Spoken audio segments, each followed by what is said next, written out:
A lot to talk about, and just an amazing film, and what a blessing for us and for the world that you captured Thomas Dorsey and Willie Mae Ford Smith at that time, and we have a record of that sort of era and them as parents to the whole movement. But with a lot to talk about. But I want to talk about the first part. You as a 28-year-old Jewish filmmaker. Jumping into the world of gospel, and it was because of one of my musical idols, and who's a friend of yours. So why don't you tell us why you jumped in? Who's a friend of yours? No, he's a friend of yours. Who's that? Musical idol of mine, Ry Cooder. Oh, Ry Cooder, yeah. No, Ry Cooder is the one who had suggested that I look into gospel singers after I had my film on black jazz tap dancing. I had a dinner with him one night, and I was asking him for ideas, and he said, his exact words were, you ought to look into gospel singers. Those cats are really neat. Indeed they are. So I started going to black churches. I'd never been in a black church in my entire life, and it was just so much fun and so infectious right off the bat. And I was totally accepted wherever I went. Lots of gospel shows, churches, everybody. I wanted to see as much gospel music as possible. Did you go around the country a lot, or did you go to specific cities? I moved around the country. No, I moved around the country, and I saw various people. James Cleveland, I was considering him at one point to be in the film, but I didn't see that as possible. I was doing Claude Jeter, one of the fabulous quartet singers. I was considering him, but ultimately I settled on those characters. And then Mother Smith was influential in other characters. She insisted that Zella be in the film. She insisted that her grandson be in the film.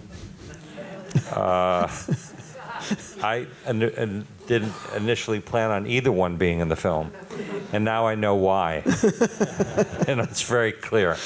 She had a vision as to how they could fit in the story, although everything was a surprise to her as far as her grandson was concerned. So, but she played that role in the sense that when Mother said she wanted somebody in the film, I didn't, it's like it wasn't as if I'd say no. It's of course I was going to say yes to her.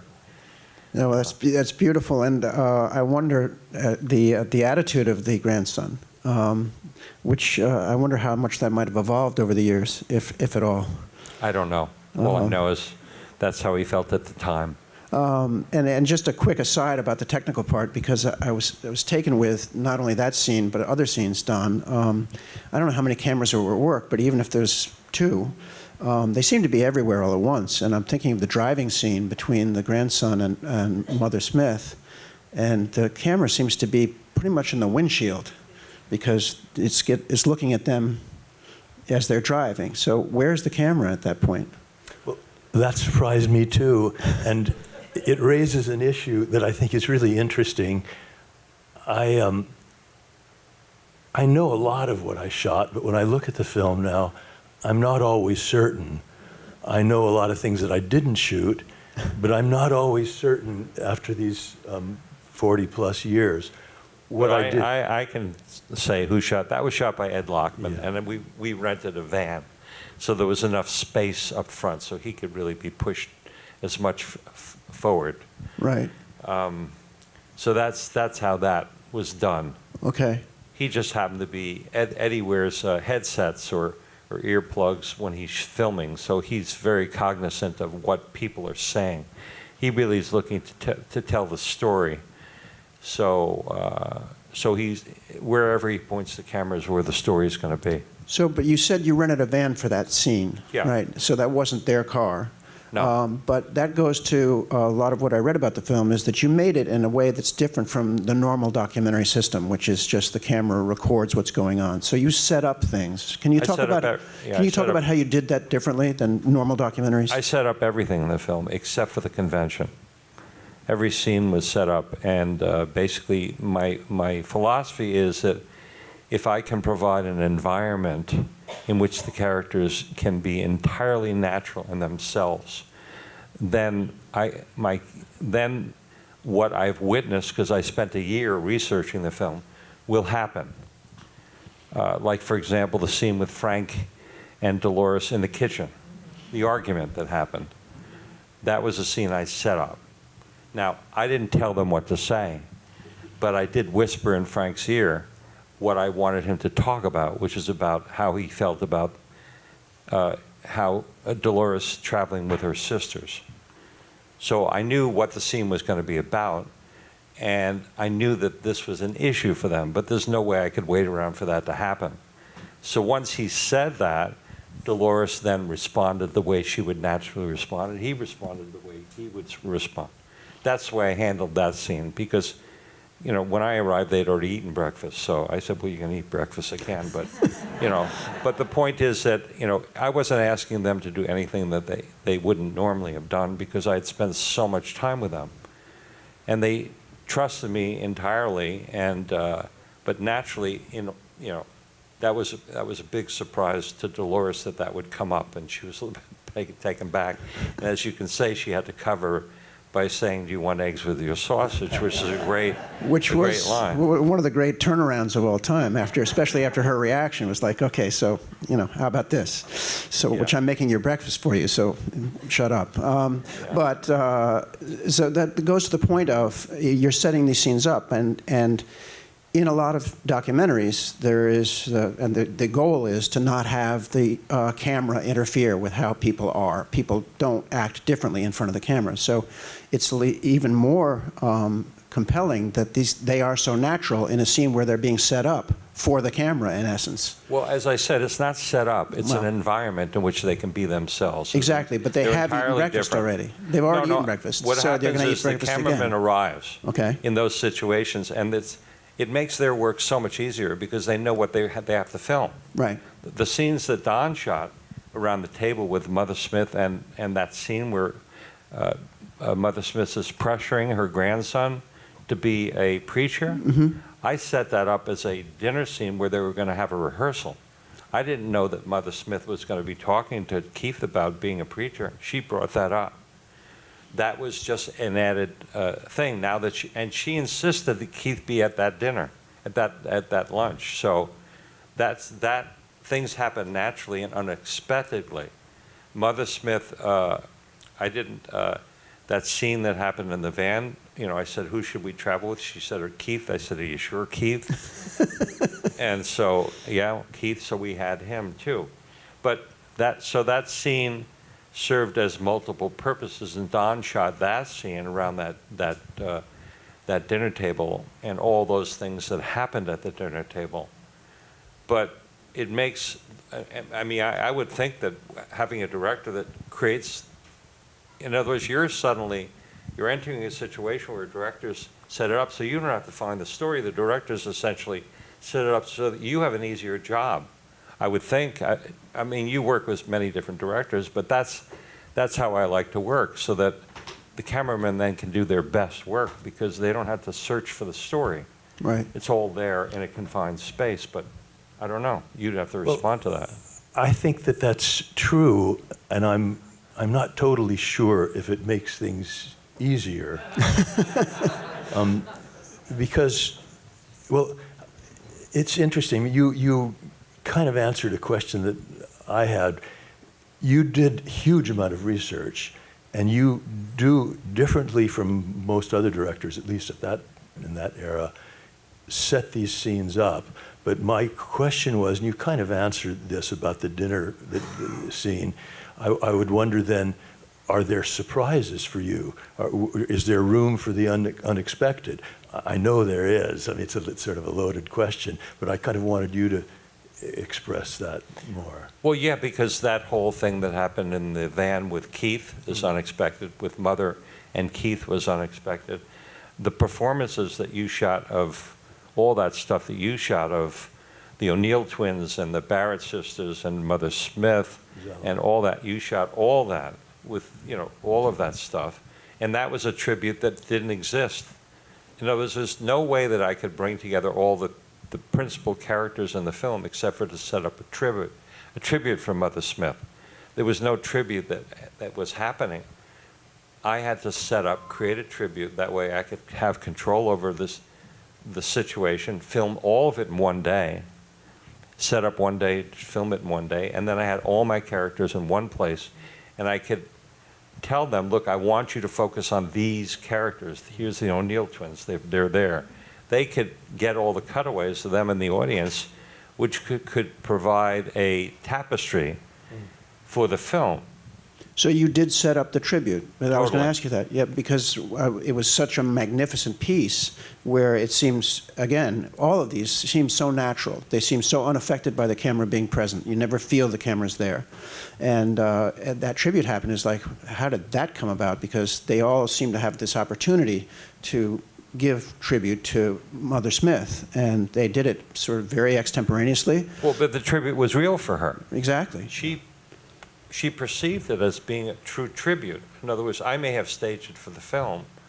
I said, we're going to have a tribute, and we're going to have all these invited guests that are in the film, and she accepted that as a tribute. And we got permission from the church, and we invited people that she knew and all that. And so it wasn't a tribute that somebody else was doing, because Right. I wouldn't have had control over that. Exactly. So when Don arrived,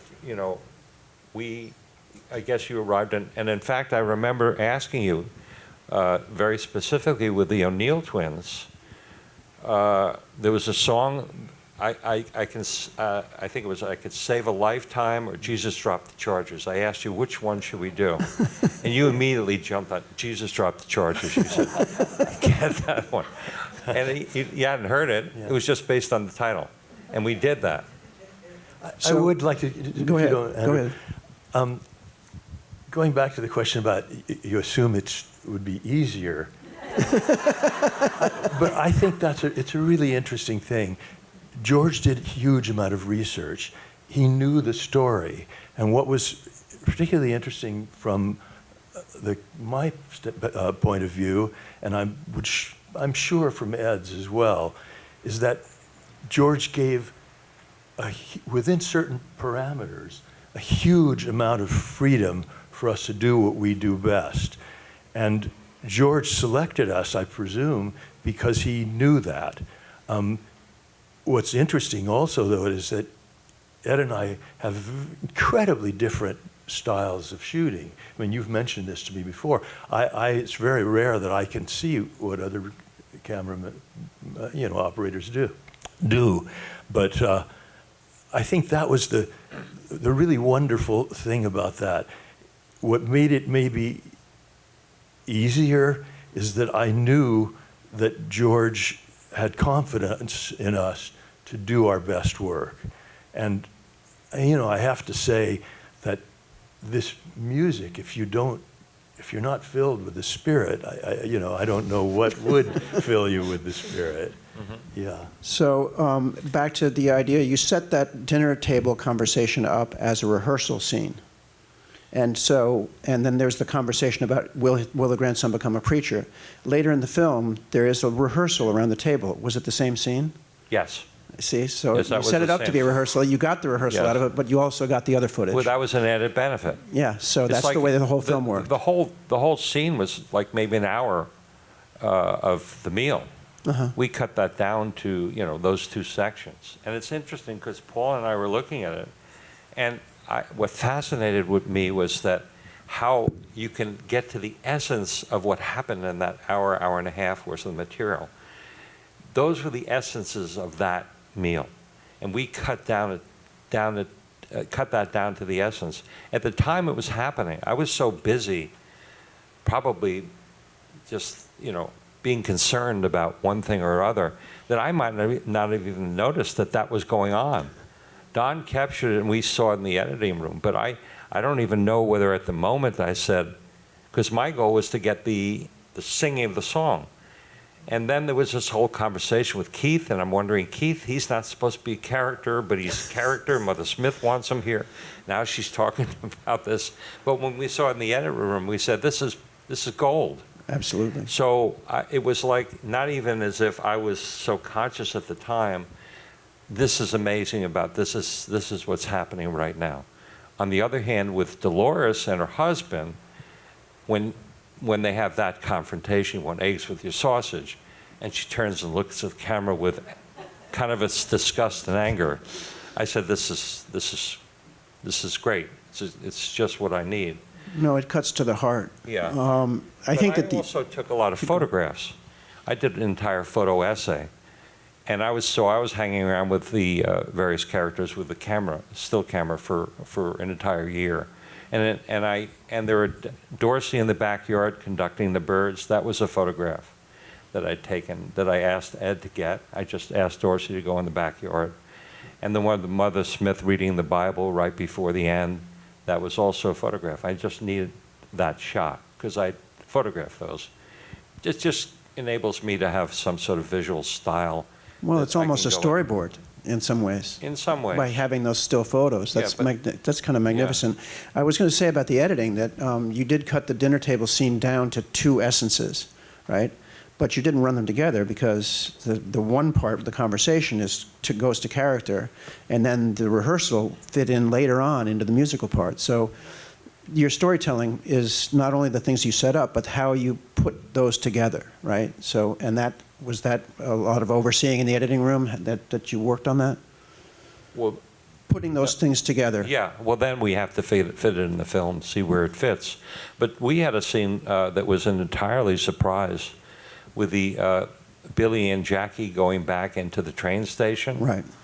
Now, we planned that scene because I was going to have them visit it. That was, by the way, the train, they took the train out of that station the next week, unbeknownst to us.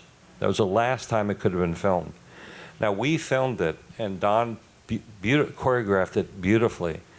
The way they were going to drive in, the way they were looking through the window, the pan, and the time of day, and all that. And then Don was packing up, and suddenly I see Billy and Jackie crying because it's so emotional. And I said, Don, we've got to capture that.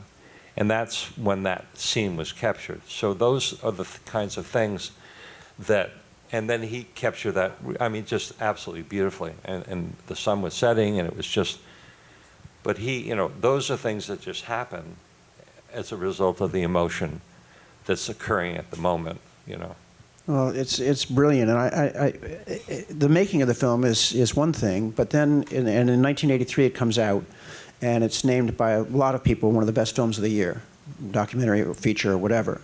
And then in 2017 you decided to restore it. Can you talk about that? Why you decided to restore it and the restoration process? Well, I was just fortunate enough to have Milestone Films approach me, and with all my films, wanted to re-release the films, and then they got the African American Museum of History and Culture to pay for it and all that, and then we restored the film. But we had to go back because the A and B rolls were, the color was shifting so much in them. They had to go back to the CRI, which was a 35 millimeter CRI, to actually do it. And it just so happens that that time period of CRIs, there was some processing that was going on with the labs that made it very, very grainy. There was problems with the CRIs at that time, but that's all we had to go with. And that's why the film is actually very grainy. It's because of a processing that they hadn't worked with CRIs during the year of the film. But that's what we had. Otherwise, I don't know how we would have done it. But it was at someone else's behest that you went to the restoration? Well, yeah, Dennis got the African American Museum. Okay, and then you weren't just working with that material from the 35 millimeter, but you were also changed the aspect ratio. You did other things to it. What else did you do? No, we used the CRI, which is a 35 millimeter. Right. So and then you didn't change anything else about it? It had already been changed once we used that. Oh, I see. So that's how that came about. But Don, you may remember when we were shooting all those performances, we had lights exploding. Do you remember that? A couple of times. Yeah, and we didn't have backup bulbs. And then we had one of the cameras went out. I was really going bananas. I was just like freaking out. I don't think there was so much profanity coming out of my. Yeah, I was up in the.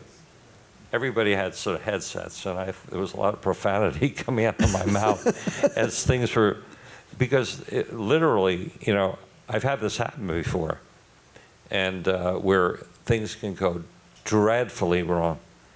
And this is one of the situations where bulbs were going out, and how were we going to continue shooting with less light? And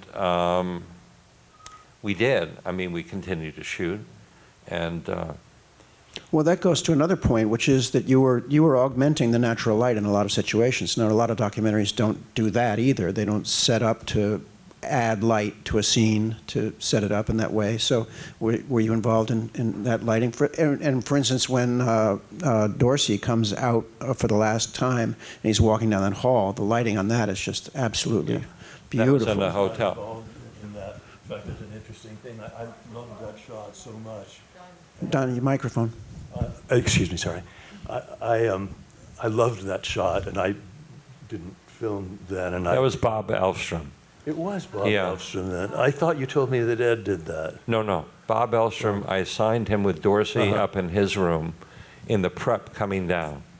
So everything from the time Dorsey's in his room, getting ready, going down the elevator, going down the hallway, that's all Elfstrom. I think that's what it was, and I think that I was so taken by that work that I complimented Ed on it. Yeah. Yeah, it had nothing to do with that. But he may have taken credit for I it. think he But probably did. Yeah. that's all right. So the bulbs that were blowing up were ones that you'd set up to have additional light for the scene.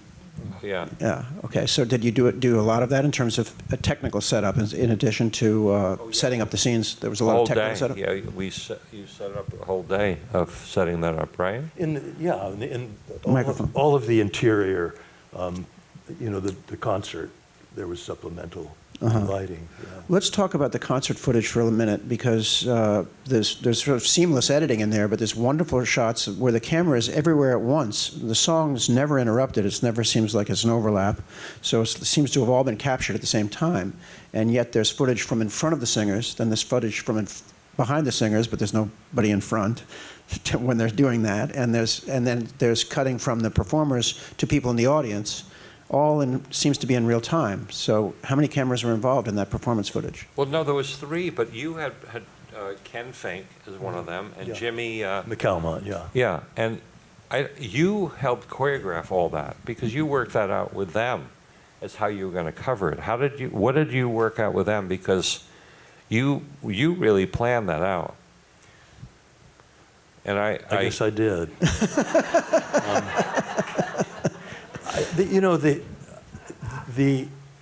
I'm really taken by the intimacy of this. I mean, we were, I was right next to the singers. I was like in their face, and it was totally intimate. Jimmy and Ken did do cutaways, but there were long takes of the principal singers, and there was cutting of the music as well, which enabled, the entire pieces, correct me if I'm wrong, were not used always. So it enabled the pieces to be cut, and my camera then could be used from multiple angles. So it looked like there were different cameras sometimes when there was only one, but there were the 2 additional cameras. In the house. Yeah, but they were offered doing wide shots and cutaways of the chorus, the choir. right. Yeah, but you may be able to add, because you went through the whole editing process. Well, I do know you're absolutely right. We cut those songs down, and we cut them down based on coverage, what we could do. And Paul Barnes is a really excellent editor, and so we were able to make them work. But we basically had the coverage to be able to do that, and it's kind of amazing that it was covered as well as it was, and that you have all, because I definitely always wanted to have cutaways to Mother Smith. That was an essential because it was her tribute. So we had to have her emotional connection. But then her son Billy was always crying. So he was a great cutaway. And then you always had to have the O'Neill twins and the Barrett sisters as a block. Like you needed to see them. So your guys got those cutaways. I mean, I'm amazed that, and they're all, sometimes we saw the cameramen, you know, they see each other, and we obviously didn't use those shots, but I was just, they were so present in those moments. It's like, with everything that was going on, and I was seeing the big picture and the problems, right? But they were in the middle of it and just capturing it as it was happening.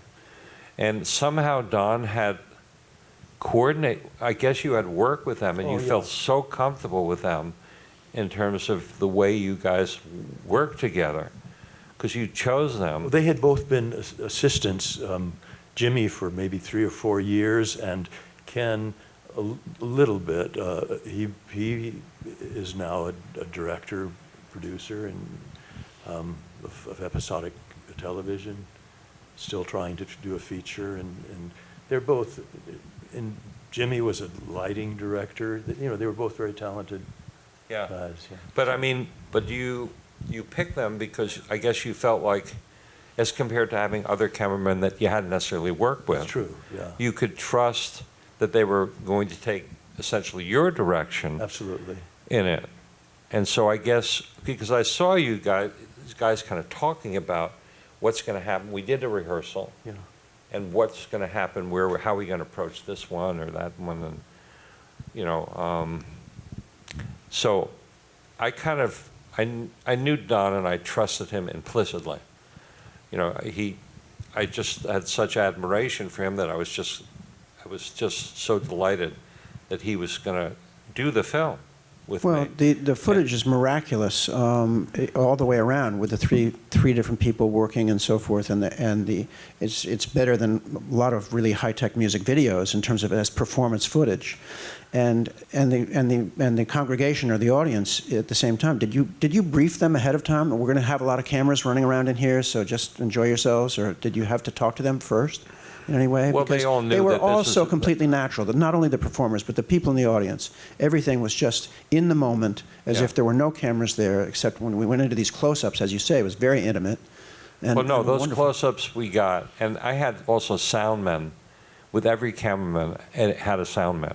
That's very roving clear, with them. because there's the music in the background, then you can Right. sort of hear the individuals also. Every cameraman had a sound man. So because I wanted them to be recording the sound. So when somebody there was cutaways to Mother Smith, there was a sound man with them. And that's what made it, you know, that I felt that is rare in music films. So I made sure that was, like Dorsey even coming down the aisle, you know, you hear him say, you know, ready when you are. I mean, it's like, it's just, it makes the scene so much more alive, you know. Absolutely. And also we dubbed a lot of Dorsey too. And that was crazy to try to do, but we had to. I understand he was already suffering from Alzheimer's. At the point that we were, yeah. But, you know, it's interesting because when I talked to him, you know, when we interviewed him at the convention, and he told that story, it just had to be pieced together, you know. So I sort of take pride in being able to interview people that, you know, that I was able to get such a good interview out of him, even though it took a lot of going over and over and over and over again with him, the story, but we got it in the end.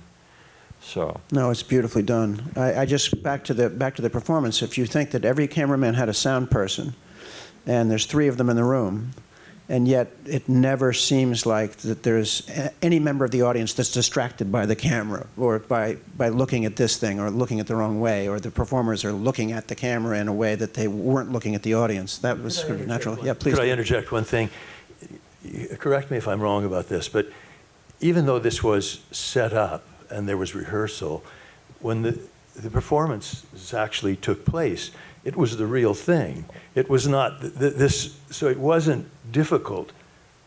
They were comfortable with George and they were comfortable with us, but they were possessed by the Spirit. Well, that's very clear. Yeah, so it didn't, George picked a great subject, you know. Well, they did that. So they came to you and said, let's restore this film, they wanted to get it out there again. And then you opened at Lincoln Center, I guess, in 2019? No, we first opened in Berlin. In Berlin. Yeah, and that was great. And then we opened at Lincoln Center, and we played there for a few months, about 3 months. And then it opened all around the country. And we got a terrific review in the Times, and, you know, so obviously, and then, you know, and then it played on television, and so, you know, it really seems to resonate today as much as it did at the time. There's a large African-American audience for the film, and that really, I mean, I guess the folks that were singing today can speak more about that, but the film has, it speaks to their culture, it speaks to their religion, it speaks to them on families, it speaks to them on so many different levels that you know, I never knew when I was making the film was ultimately about the family, when you think about it, because you think about the O'Neill twins, they're a family, the Barrett sisters, they're a family, Mother Smith is a family, and Thomas Dorsey has the convention, which is the family of gospel singers that he brought together. It's all about family. So that's the strongest theme in the film. Of course, there's feminism, which comes out with Keith and with Frank, you know, so that becomes another theme in the film. Now, if you'd said to me before I was making the film, you know, is it about this? I would have never said that. I had no concept. What was I, 28 years old, trying to make a film about people that I, you know, really didn't I understood and liked a hell of a lot, and I loved their music, and I was trying to be their messenger, but I didn't have the sophistication to really treasure the time that I was spending with them. I was just, you know, trying to get go with the flow. Mother Smith, whatever she wanted, take her advice. I didn't know how it was going to turn out. I didn't know Zella was going to be such a big hit, and that the song that she sang was going to spark up everybody, even though who's Zella Price? Nobody knows her. Suddenly she's a star. She's, you know, after the film. I knew the O'Neill twins were going to be fun because they're twins.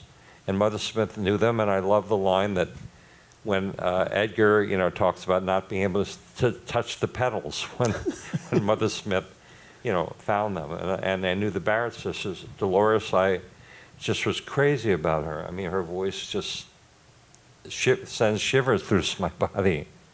So if I could, and the whole film was shot in 13 days. Whoa. Now, that doesn't include the setup days. Right. Like, there may have been a lighting day, a couple of different, but the actual shooting days was 13 days. You only came out to St. Louis once. And then there was a shoot two other shoots. One was in Houston for the convention, and the other one was in St. Louis. No, Chicago. So you were in Chicago and St. Louis. No, you weren't in St. Louis because you were in Chicago. Wait a second. Where did the convention start? Well, it started in St. Louis. No, it actually started in Chicago. No, it started in St. Louis. But that was, again, another scene. Entirely, I sat the three together, and, you know, I had no idea what was going to happen. I knew Mother Smith and Sally Martin didn't get along very well. So I placed them on the sides, and I just asked a simple question. I had no idea that it would create this argument where Mother Smith her blood pressure was starting to get up, you know, and Dorsey would come up this incredible line. So that's what I mean about, even if Sally hadn't said, all he asked us was where it started, you know, Sally we wouldn't have understood the context of the whole thing. So that's what I mean about creating an environment where those characters can just be who they are and let it just happen. And it really revealed a lot of character in that way. I think that Sally, as a creature, as his secretary, what a formidable force she was. But by setting her up in that way, you found out a lot about character. I want to ask if the people in the audience have any questions, because I'd love to have your insights into this. Right up there, the man. Well, we shot it in 24-track sound. That's why the sound is the way it is, because we had, you know, that was, you know, my goal was, if I'm going to make a music film, I want to make sure everybody can hear everything. So I set out right from the start. That's why I had every time there was a cameraman in multi-camera shoots, there was always a sound man with them to capture the sound. So that was from the beginning. I had that idea. It's brilliant. Is that Deborah? Oh, she loved it. She loved it. She was with the film. The film opened up the Telluride Film Festival, and Mother Smith was there, and she was immediately a major star when that film got the standing ovation. And remember, I am freaked out because I have no idea what the film is, whether it's any good or anything.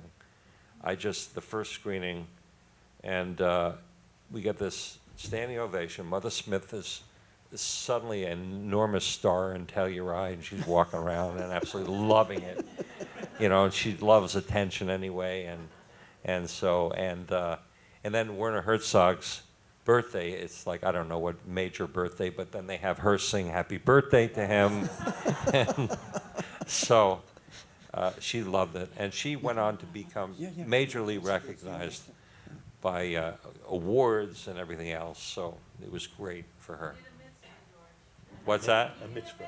Yeah, thank you, thank you. Anyone else? All right, here.